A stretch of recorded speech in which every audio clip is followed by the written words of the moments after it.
Hello friends, beauty's bake and cook চ্যানেলে আপনাদের সবাইকে স্বাগত জানাই।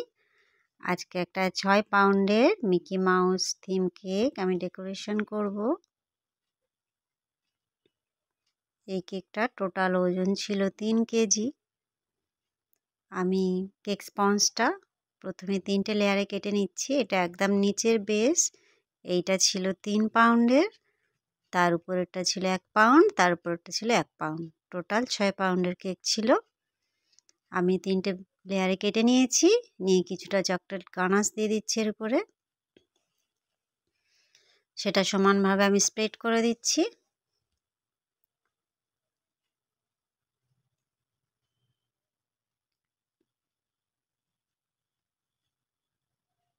এবার এরপর আমি ক্রিম দিলাম, ক্রিমের সঙ্গে কিছুটা চকলেট গানাশ দিচ্ছি। এটা এবার সমানভাবে মিক্সড করে নিচ্ছি, নিয়ে চারিপাশে সমানভাবে আমি স্প্রেড করে দিচ্ছি।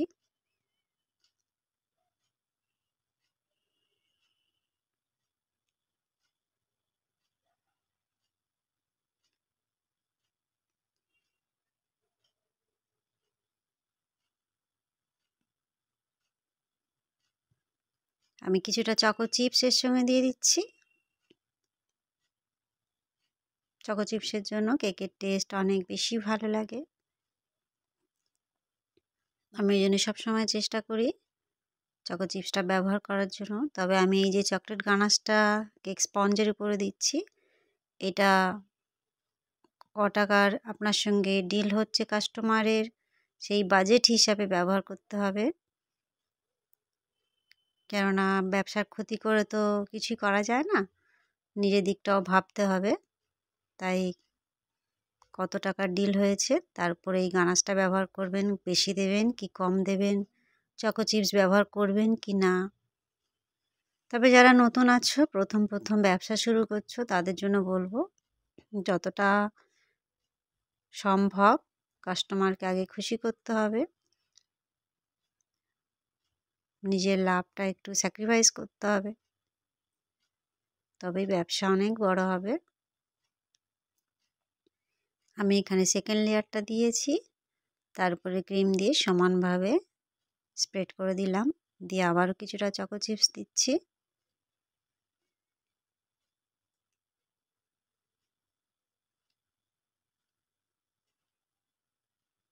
আমি এখানে সুগার সিরাপ কিংবা প্লেন জল কোনোটাই ব্যবহার করিনি, কেননা এখানে আমি চকলেট গানাশ যেহেতু ডাইরেক্ট দিয়েছি। তবে আপনাদের যদি কেকটা ড্রাই থাকে সেক্ষেত্রে ব্যবহার করতেই পারেন। তবে খুব বেশি জল দেবেন না, তাতে কেকের টেস্টটা নষ্ট হয়ে যাবে, খুব ভেজা ভেজা একটা ভাব এসে যাবে। প্রয়োজন অনুযায়ী দেবেন। এখানে আমি গ্রাম কোট করে নিলাম, নিয়ে এটা 10 মিনিট ফ্রিজে রাখবো, তারপর এরপর ফাইনাল লেয়ার দেব।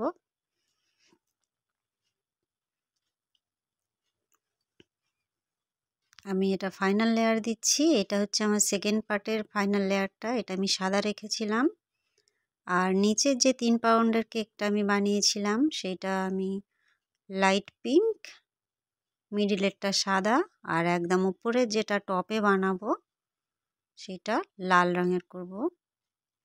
কিন্তু সবগুলো দেখানো এখানে সম্ভব নয়, যেহেতু ভিডিওটা অনেক বড় হয়ে যাবে। ওই জন্য যে কোনো একটাই আমি দেখিয়ে দিচ্ছি কিভাবে আমি এটাকে ফিনিশিং দিচ্ছি, কিভাবে লেয়ারিং করছি।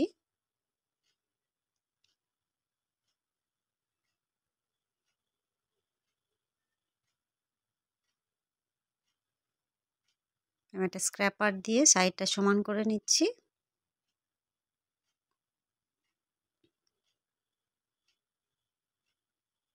পুরো কাজটাই প্যালেট নাইফ সাহায্যে করছি।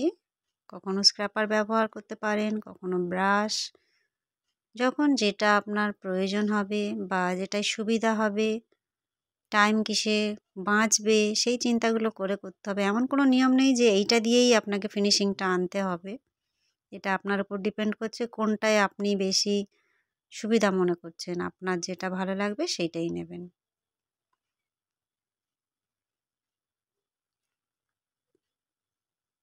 আমার যখন যেটা প্রয়োজন হয়, যেটা মনে হয় এটা দিয়ে তাড়াতাড়ি হয়ে যাবে, আমি তখন সেটা ব্যবহার করি। ফিনিশিংটা আমি দিয়ে নিয়েছি।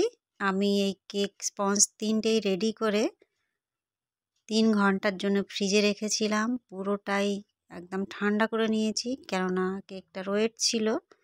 একটার উপরে অন্যটা রাখতে গিয়ে অনেক সময় কি হয়, নিচের কেকটা নষ্ট হয়ে যায়। এই জন্য ফ্রিজে রেখে পুরো ঠান্ডা করে নিয়েছি। আমি প্রত্যেকটা জায়গায় স্ট্র ব্যবহার করেছি মোটা মোটা। আমি একটা উপর থেকেও একটা মোটা স্ট্র দিয়ে দিলাম, যাতে কেকটা দূরে গেল কোনোভাবে নষ্ট না হয়ে যায়। এবার আমি একটা রাইটিং নজেল নিয়েছি।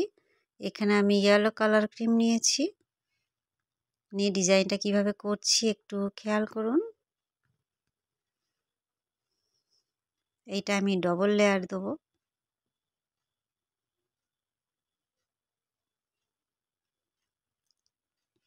এই কাজটা পাইপিং ব্যাগ দিয়েও করা যায়। একদম ছোট করে কেটে নেবেন।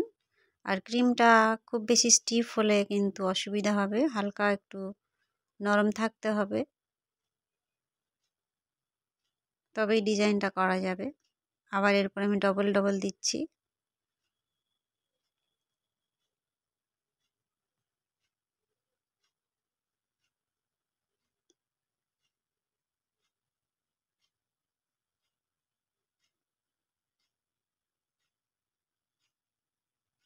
মিকি মাউসের কেক আমি আগেও ছেড়েছি কয়েকটা, সেগুলোও দেখতে পারেন।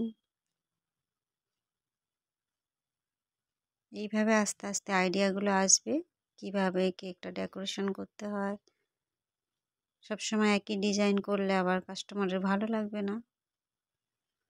উপরের পার্টে আমি যে বর্ডারটা দিচ্ছি, এটা মিডিয়াম সাইজের স্টার নজেল নিয়েছি। এটা সাদা ক্রিম দিয়ে করছি।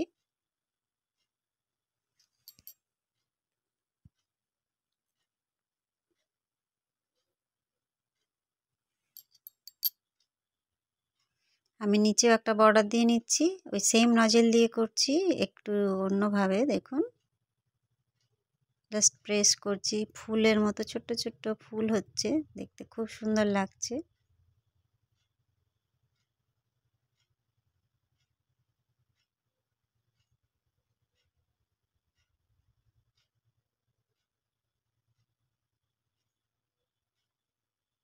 এবার একদম উপরের যে পার্ট, সেখানেও আমি ডিজাইন করে নিচ্ছি।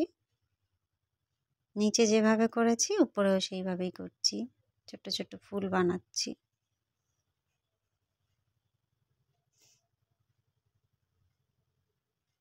এবার আমি একটু রেড কালার ক্রিম নিয়েছি, আর পাইপিং ব্যাগটা ছোট করে কেটে নিয়েছি। যে ফুলগুলো বানিয়েছিলাম বর্ডারের, তার মাঝখানে একটা করে ডট ডট দিয়ে দিচ্ছি।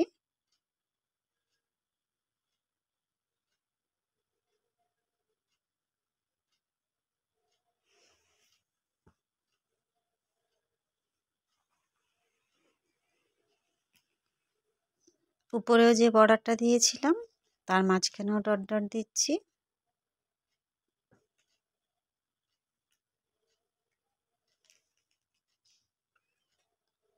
এইবারে ছোট্ট ছোট্ট হার্ট শেপ বানিয়ে দিচ্ছি।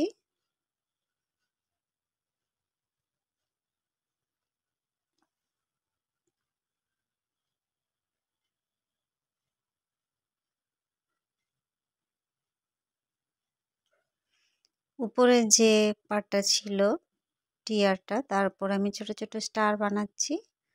এইটা ওই ইয়েলো কালার ক্রিম দিয়েই, আর রাইটিং নজেল।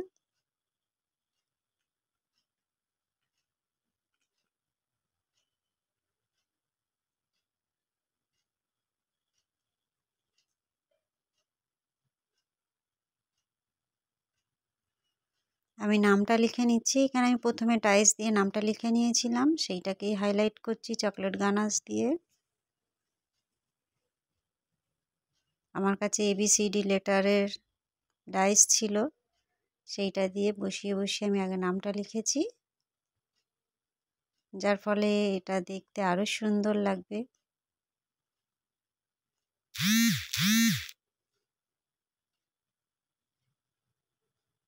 এইবার রেড কালার ক্রিম দিয়ে আমি সেটা পুরো ভর্তি করে দিচ্ছি।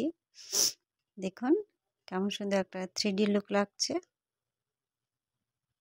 এবার আমি কিছু টপার বসাচ্ছি। এইগুলো আমি প্রিন্ট করে নিয়েছি, নিয়ে একটা করে টুথপিক এর সঙ্গে আটকে দিয়েছি। একে একে বসিয়ে দিচ্ছি, যেখানে যেটা ভালো লাগবে সেখানে দিচ্ছি।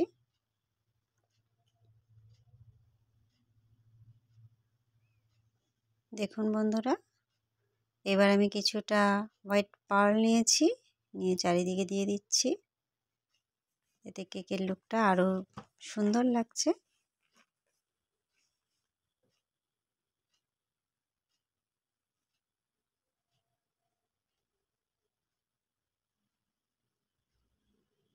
কেকটা আমার কমপ্লিট বন্ধুরা। ভালো লাগলে লাইক করবেন, চ্যানেলটা সাবস্ক্রাইব করে রাখবেন। আরও বিভিন্ন ধরনের ডিজাইন আমার চ্যানেলে আছে, পারলে সেগুলো দেখে শিখবেন। সবাই ভালো থাকবেন, বাই বাই।